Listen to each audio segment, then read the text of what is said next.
baru di angka 30 ribuan, membuat hati bergejolak, sedih, dan prihatin.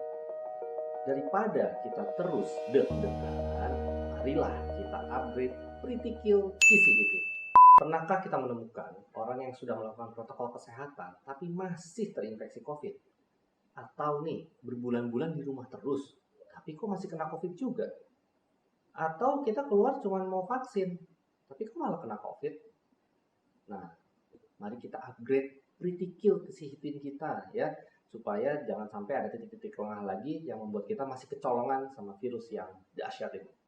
Karena saking banyaknya dan saya tidak mau video ini terlalu panjang, saya nanti akan tuliskan ya di layar, dan saya hanya akan omongkan yang benar-benar saya rasa penting untuk di highlight atau dibilangin gitu ya, supaya teman-teman makin keren lagi nih protokol kesehatannya supaya jangan ada celah.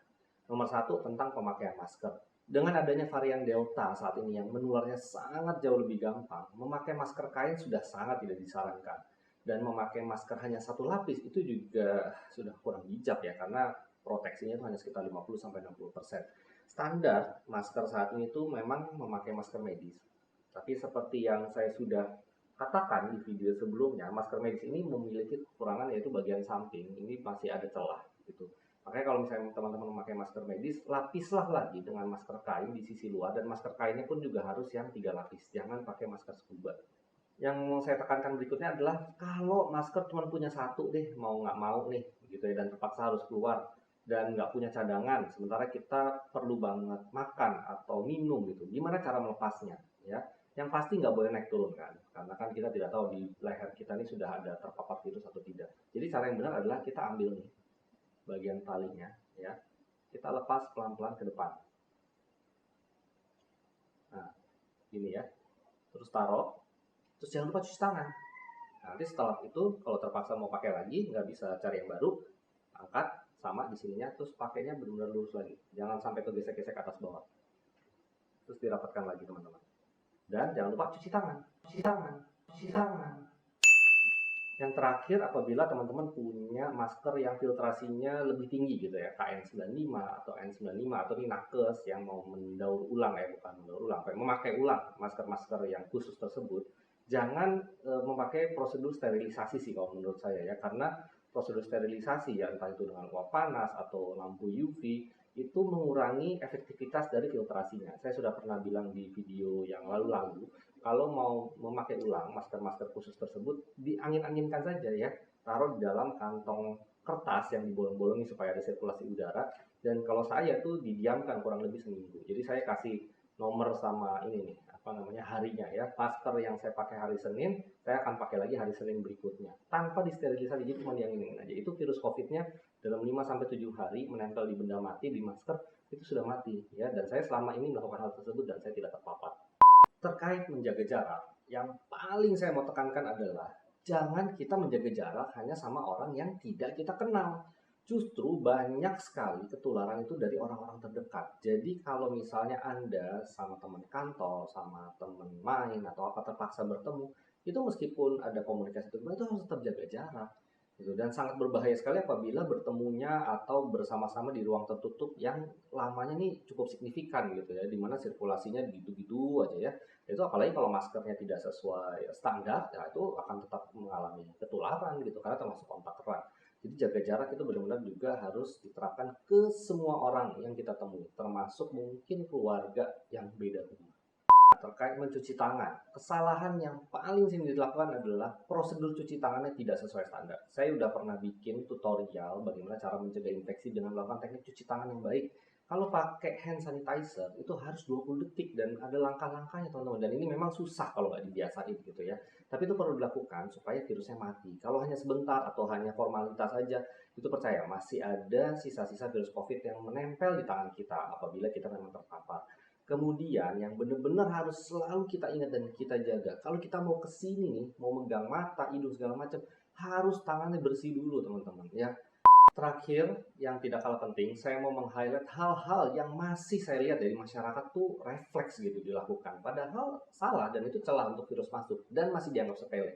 Nomor satu, buat bapak ibu yang punya anak, jangan hanya Anda saja yang pakai masker dan menerapkan protokol. Anak Anda juga, saya masih sering menemukan ya anaknya tidak pakai masker di tempat umum. Bapak ibunya pakai masker, percuma juga.